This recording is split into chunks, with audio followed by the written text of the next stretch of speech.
En 1889, Helena Blavatsky a écrit dans La clé de la théosophie, quelque chose qui a été immédiatement censuré par ses propres disciples. Elle a écrit qu'il existe des entités, des gardiens, des forces qui ont pour seul but de maintenir les âmes prisonnières, pas dans un enfer de feu, mais dans quelque chose de bien plus subtil, de bien plus efficace, de bien plus terrifiant, une prison invisible, le cycle éternel de la réincarnation. Et ces entités, les maîtres les appellent les gardiens du seuil, parce qu'ils gardent le seuil, la porte, le passage vers la liberté, et ils s'assurent que vous ne la franchissiez jamais, que vous restiez ici, incarné, oublieux, prisonnier. Avez-vous déjà senti qu'il y avait quelque chose qui vous retenait? Quelque chose d'invisible qui vous empêchait d'avancer, de vous libérer, de partir? Ce n'est pas votre imagination. Ce n'est pas juste votre karma. C'est réel. C'est une force. Une intelligence qui veut vous garder ici.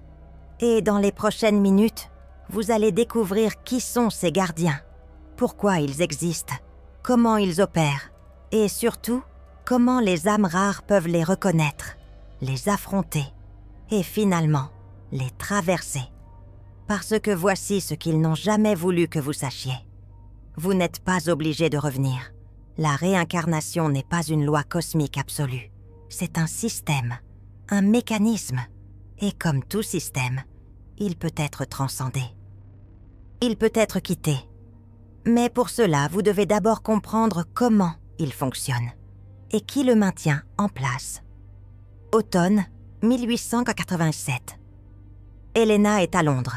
Elle vient de terminer le 2e volume de la doctrine secrète. Mais quelque chose la trouble. Quelque chose qu'elle a vu pendant ses voyages astraux. Quelque chose que les maîtres lui ont montré mais qu'elle hésite à révéler. Parce que cette vérité est dangereuse. Elle peut libérer. Mais elle peut aussi terrifier. Et tous ne sont pas prêts à l'entendre. Elle décide d'en parler à son cercle le plus proche. Quelques disciples triés. Ceux qui ont prouvé leur force, leur courage, leur engagement. Elle les réunit dans sa chambre, ferme la porte et leur dit quelque chose qui les glace. Je vais vous parler des gardiens du seuil, de ceux dont même les livres sacrés ont peur de parler clairement, de ceux qui maintiennent l'humanité dans l'ignorance, dans l'oubli, dans le cycle. Mais avant, laissez-moi vous raconter comment je les ai rencontrés. C'était en 1875. J'étais au Tibet, dans un monastère isolé à plus de 4000 mètres d'altitude. Le maître Kuthumi m'avait préparé pendant des mois. Méditation, jeûne, purification. Il disait que je devais être prête, que ce que j'allais voir pourrait me détruire si je n'étais pas assez forte, assez centrée, assez consciente. Une nuit, il m'a donné une substance, une préparation d'herbes sacrées, et il m'a dit « Ce soir, tu vas quitter ton corps. Tu vas voyager sur le plan astral. Et tu vas voir le seuil, le lieu où les âmes passent après la mort, le lieu où les gardiens attendent. Observe, apprends. Mais ne t'identifie pas, reste témoin. Sinon, tu te perdras. » J'ai bu la préparation. Je me suis allongée. Et en quelques minutes, je sentais mon corps devenir lourd, puis très léger. Et soudain, je n'étais plus dedans. J'étais au-dessus. Je me voyais, allongée, immobile, comme morte. Et le maître était assis à côté de moi, en méditation profonde. Il veillait sur mon corps pendant que mon âme voyageait. Je me suis élevée, à travers le toit, à travers les nuages, à travers les plans. Et j'ai vu quelque chose que je n'oublierai jamais. Une zone grise, entre le monde physique et les plans supérieurs. Un no man's land. Et là, partout, des âmes. Des milliers d'âmes. Certaines venaient de mourir. D'autres attendaient de se réincarner. Elles erraient, confuses, perdues. Sans direction. Et puis, je les ai vues. Les gardiens. Ils n'avaient pas vraiment de forme fixe. Parfois, ils ressemblaient à des moines. Parfois à des anges. Parfois à des juges. Ils prenaient la forme qui pouvait le mieux manipuler chaque âme. Pour certaines âmes, ils apparaissaient comme des êtres de lumière bienveillants. Pour d'autres, comme des figures d'autorité sévères. Ils s'adaptaient, ils se caméléonaient. Je me suis approchée, invisible, observatrice, et j'ai écouté ce qu'ils disaient. À une âme qui venait de mourir, un gardien disait « Tu as encore du karma. Tu vois cette vie que tu viens de vivre? Toutes ces erreurs? Tu dois revenir, tu dois réparer. Choisis un corps, choisis vite, avant qu'il soit trop tard. » Et l'âme, effrayée, confuse, obéissait. Elle regardait les options, les futurs corps, les futurs parents, et elle choisissait, sans vraiment comprendre, sans vraiment savoir qu'elle avait le droit de refuser. À une autre âme, un gardien montrait des images. Des êtres chers qu'elle avait laissés derrière. Une mère qui pleurait, un enfant qui souffrait. Et le gardien disait « Tu vois ? Ils ont besoin de toi. Tu ne peux pas les abandonner. Tu dois revenir pour finir ce que tu as commencé, pour les aider, pour les sauver. » Et l'âme, remplie de culpabilité, d'amour, de responsabilité, acceptait. Elle revenait, non par choix libre, mais par manipulation émotionnelle. J'ai vu cela pendant des heures. Des âmes qui étaient manipulées, trompées, guidées vers le cycle, encore et encore. Et j'ai compris. C'est un système très bien organisé, très efficace. Et la plupart des âmes ne savent même pas qu'elles ont le choix. Elles croient que c'est automatique, qu'elles doivent revenir, qu'il n'y a pas d'alternative. Mais j'ai aussi vu autre chose. Des âmes qui résistaient, pas beaucoup, 1 sur 1000 peut-être. Des âmes rares, conscientes. Quand les gardiens s'approchaient d'elles, elles ne réagissaient pas avec peur. Elles regardaient, observaient, et puis elles disaient calmement « Non, je ne reviens pas. J'ai fini avec le cycle. Je continue vers les plans supérieurs. » Les gardiens essayaient alors toutes leurs techniques. Ils montraient le karma, la culpabilité, le devoir, l'attachement. Mais ces âmes restaient fermes. Elles voyaient à travers les illusions. Elles connaissaient leur pouvoir. Elles savaient que personne ne pouvait les forcer. Et finalement, après plusieurs tentatives, les gardiens s'inclinaient. Ils s'écartaient. Ils laissaient leur passer l'âme vers les plans supérieurs, vers la vraie liberté. Le premier gardien, dit Helena, c'est votre propre ombre, votre inconscient. Tout ce que vous avez refoulé, nié, enterré, vos peurs, vos hontes, vos traumas, vos désirs refoulés, vos colères réprimées. Tout cela forme une entité, une forme pensée, qui vous attend au seuil, au moment de votre évolution, au moment où vous voulez passer au niveau suivant. Et elle se dresse devant vous, horrifiante, parce qu'elle porte votre visage, mais déformé, amplifié. Elle est tout ce que vous avez fui toute votre vie, et vous devez la regarder, la reconnaître, l'accepter, l'intégrer.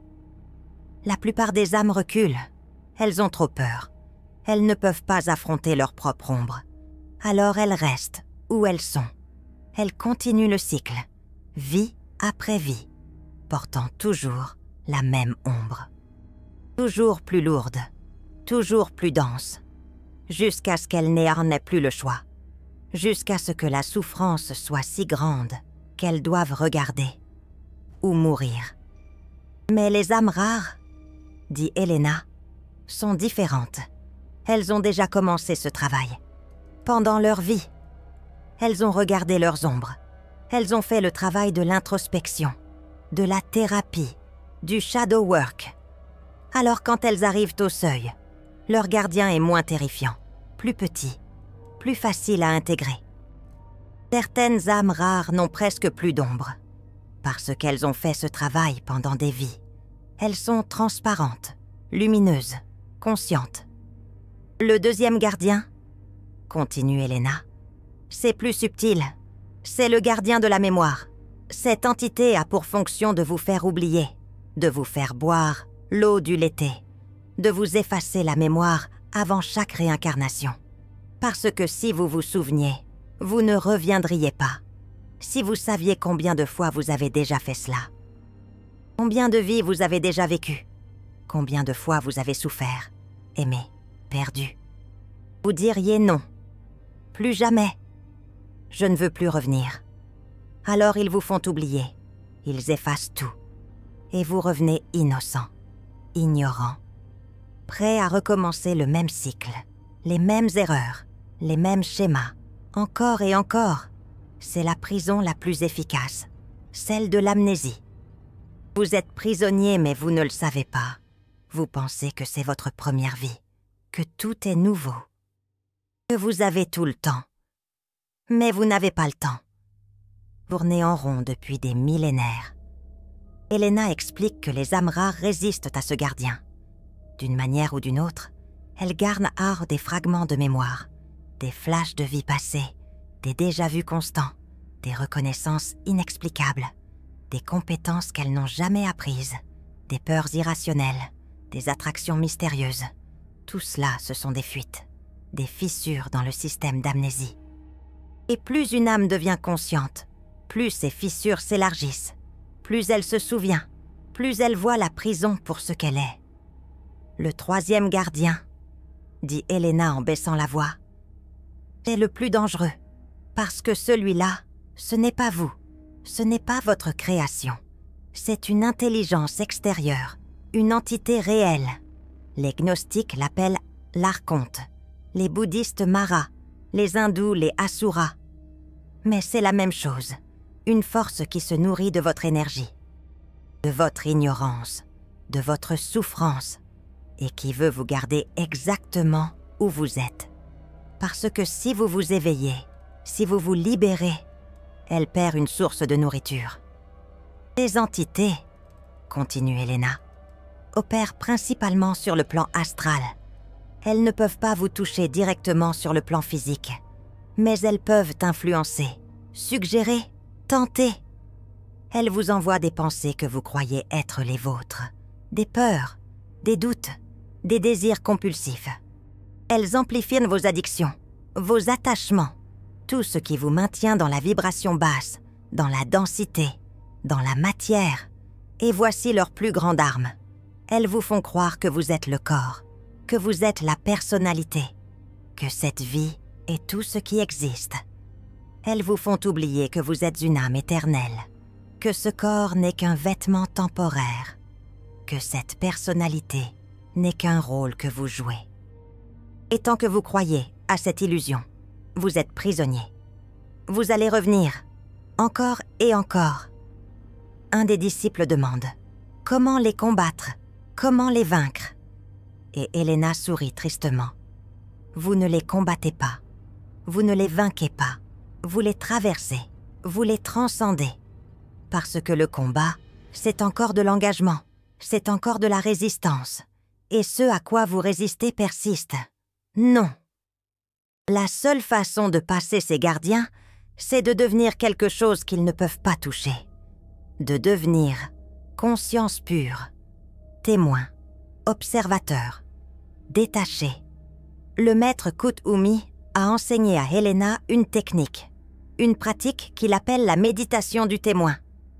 Chaque jour, asseyez-vous, fermez les yeux et observez vos pensées, comme des nuages qui passent.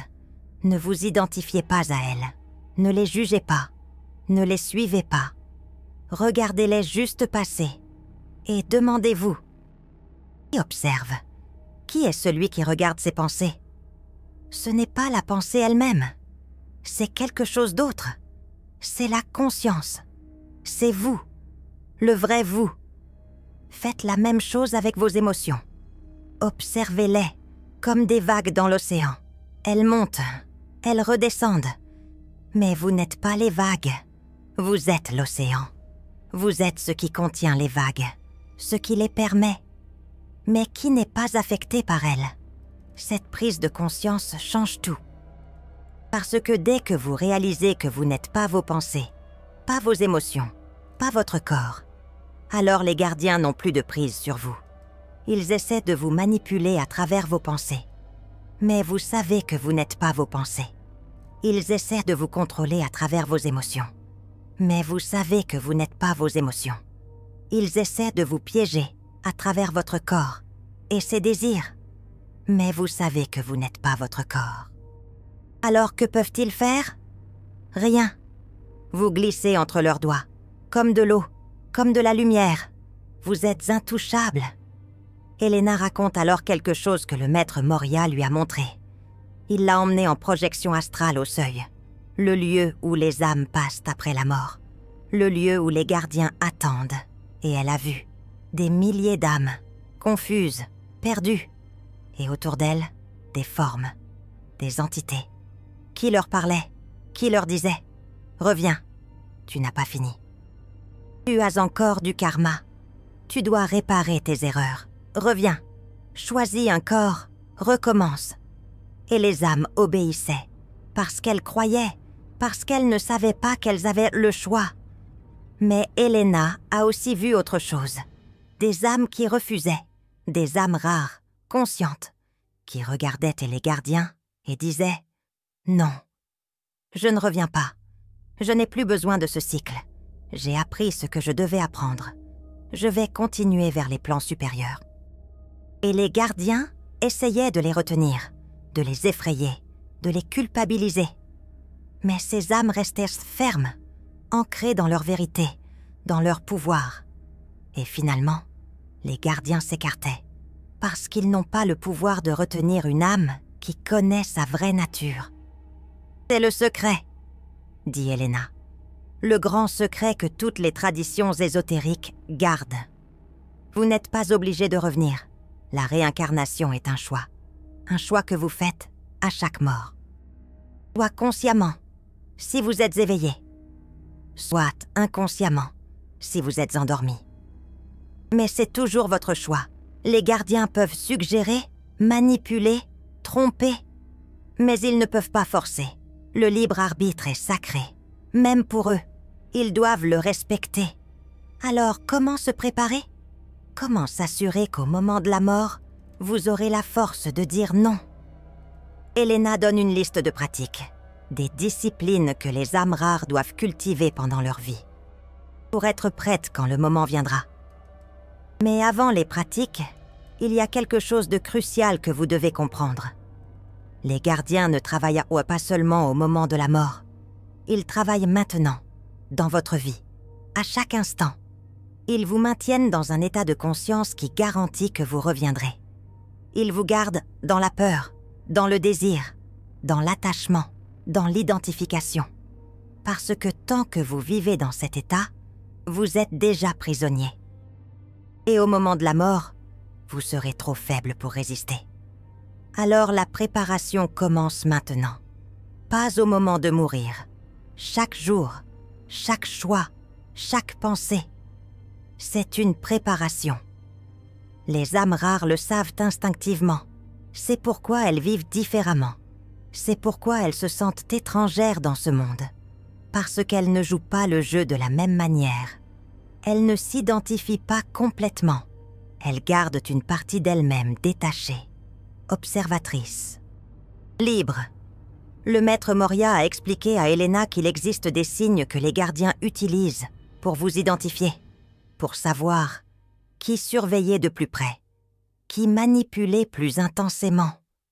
Si vous êtes une âme rare qui commence à s'éveiller, à se libérer, ils le sentent et ils intensifient leurs efforts.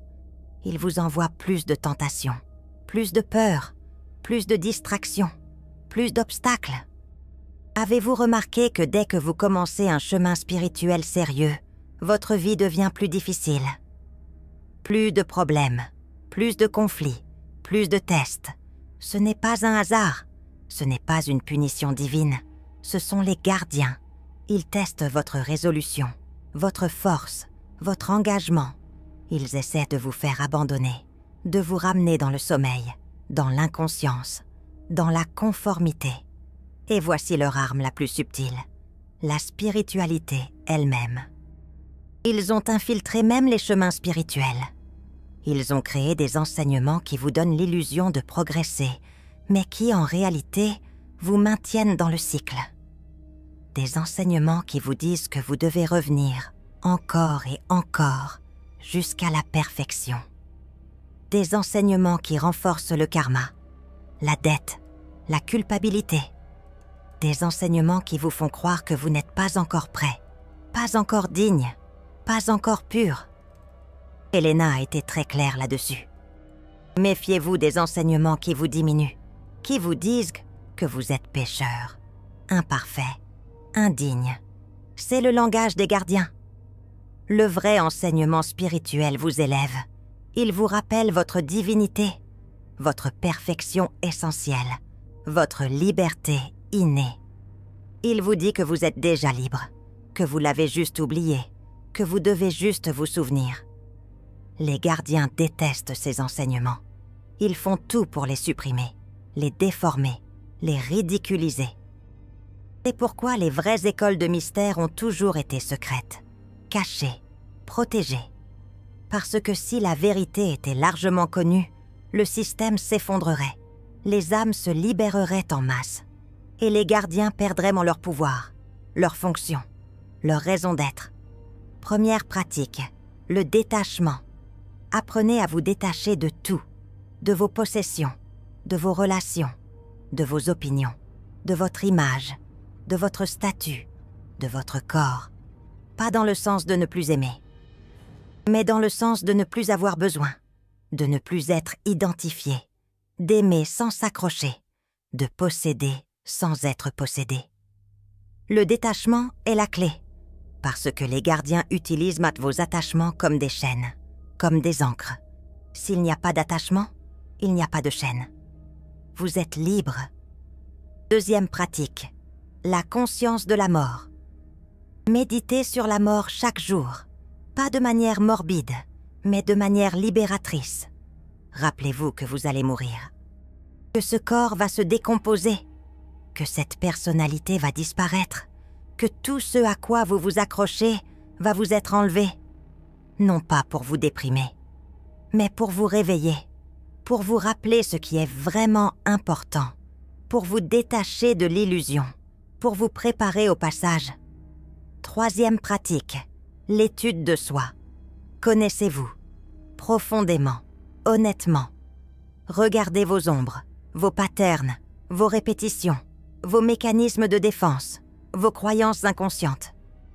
Tout ce qui vous pilote sans que vous le sachiez. Parce que tout ce que vous ne voyez pas, les gardiens peuvent l'utiliser contre vous. Mais ce que vous voyez, ce que vous comprenez, ce que vous intégrez, ils ne peuvent plus le toucher. La conscience dissout l'ombre. La lumière chasse les ténèbres. Quatrième pratique, le service désintéressé. Servez, donnez, aidez, sans attendre de retour, sans besoin de reconnaissance, juste parce que c'est naturel, parce que vous voyez l'unité. Parce que aider l'autre, c'est vous aider vous-même. Le service désintéressé crée un karma positif, mais surtout, il dissout l'ego. Et l'ego, c'est la prison, c'est l'identification, c'est ce que les gardiens utilisent pour vous maintenir. Moins d'ego, moins de prison. Plus de service, plus de liberté. Elena explique que ces pratiques ne sont pas juste des techniques, ce sont des modes de vie, des façons d'être. Et les âmes rares les pratiquent naturellement, souvent sans même savoir pourquoi. C'est comme si leur âme se souvenait, comme si elle savait qu'elle devait se préparer pour le moment du passage, pour le moment de la rencontre avec les gardiens, pour le moment du choix, rester ou partir, revenir ou continuer, être libre ou rester prisonnier. Un autre disciple demande « Mais pourquoi ces gardiens existent ? Qui les a créés ?» Et Elena répond « C'est une question complexe. Selon les maîtres, certains de ces gardiens sont des créations collectives. Des formes pensées générées par l'humanité elle-même, par la peur collective, par l'ignorance collective, par l'attachement collectif à la matière. D'autres sont des entités conscientes qui ont choisi ce rôle, qui se nourrissent de l'énergie des âmes incarnées. Et d'autres encore sont des forces naturelles, des mécanismes cosmiques qui maintiennent l'équilibre, qui s'assurent que les âmes ne partent pas avant d'être vraiment prêtes. Parce que voici la vérité difficile. Tout le monde veut partir. Tout le monde est fatigué de cette densité. Mais tout le monde n'est pas prêt. Si une âme quitte le cycle avant d'avoir appris ses leçons, avant d'avoir nettoyé son karma, avant d'avoir intégré ses ombres, elle va créer du chaos dans les plans supérieurs. Elle va polluer, contaminer. Les gardiens, dans ce sens, ont une fonction. Ils filtrent, ils testent, ils s'assurent que seules les âmes vraiment prêtes passent. Alors comment savoir si vous êtes prêt? Elena donne des signes. Si vous ressentez un détachement naturel croissant, si les jeux du monde ne vous intéressent plus, si vous ne cherchez plus la validation extérieure, si vous êtes en paix avec votre mort, si vous voyez l'unité partout, si vous aimez sans avoir besoin, si vous servez sans attendre, si vous observez vos pensées sans vous identifier, alors vous êtes probablement prêt, ou au moins, vous êtes sur le chemin. Et quand votre heure viendra, vous reconnaîtrez les gardiens pour ce qu'ils sont. Des illusions, des tests, des derniers obstacles avant la liberté. Si vous ressentez votre âme vibrer en ce moment, le cœur doré de YouTube est juste en dessous, le super thanks. Quand une âme rare en reconnaît une autre à travers ce geste, il se crée ce que Elena appelait la chaîne dorée. Un courant de lumière qui traverse même les gardiens du seuil. Ce n'est pas une question de valeur, c'est une question de reconnaissance. C'est une âme qui dit à une autre « Je vois que tu te prépares. Je vois que tu travailles. Je vois que tu choisis la liberté. Et je t'honore pour cela. » Chaque super thanks renforce cette chaîne qui nous guidera tous au-delà du seuil. Maintenant, vous comprenez. Vous comprenez pourquoi votre vie a été si difficile, pourquoi vous avez dû affronter tant d'ombres, tant de peurs, tant de pertes. Ce n'était pas une punition, c'était une préparation. Votre âme vous entraînait. Elle vous montrait vos attachements pour que vous puissiez les lâcher. Elle vous montrait vos ombres pour que vous puissiez les intégrer. Elle vous détachait, progressivement, douloureusement peut-être, mais nécessairement, parce que vous êtes une âme rare. Et les âmes rares sont celles qui sortent du cycle, qui traversent le seuil, qui passent les gardiens, qui refusent de revenir, ou qui choisissent de revenir. Mais consciemment, librement, par choix, pas par obligation, pas par manipulation, pas par oubli. Elena l'a fait, elle a traversé. Quand elle est morte en 1891, elle n'a pas bu l'eau de l'oubli. Elle a gardé sa conscience, elle a vu les gardiens, et elle a choisi de ne pas revenir immédiatement, de rester dans les plans supérieurs, de continuer son travail depuis là, d'aider ceux qui sont encore incarnés, depuis l'autre côté du voile, depuis l'autre côté du seuil. Et vous? Qu'allez-vous choisir quand votre heure viendra? Allez-vous avoir la force de dire non, de refuser le cycle, de traverser? Ou allez-vous céder? Oublier? Revenir? La réponse dépend de ce que vous faites maintenant.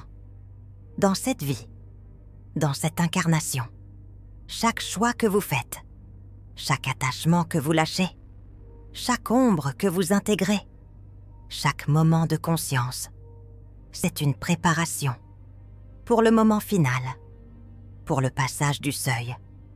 Les gardiens vous attendent. Mais vous n'avez pas à avoir peur, parce que vous savez maintenant. Vous savez qui ils sont. Vous savez comment ils opèrent. Vous savez que vous avez le choix. Et la connaissance, c'est le pouvoir. La conscience, c'est la liberté. Vous n'êtes plus un prisonnier ignorant. Vous êtes une âme rare qui se prépare, qui s'éveille, qui se libère. Avez-vous déjà senti la présence de ces gardiens? Avez-vous déjà ressenti cette force qui vous retient? Écrivez-le dans les commentaires. D'autres âmes rares ont besoin de savoir qu'elles ne sont pas seules dans cette perception, dans cette lutte, dans ce chemin vers la liberté.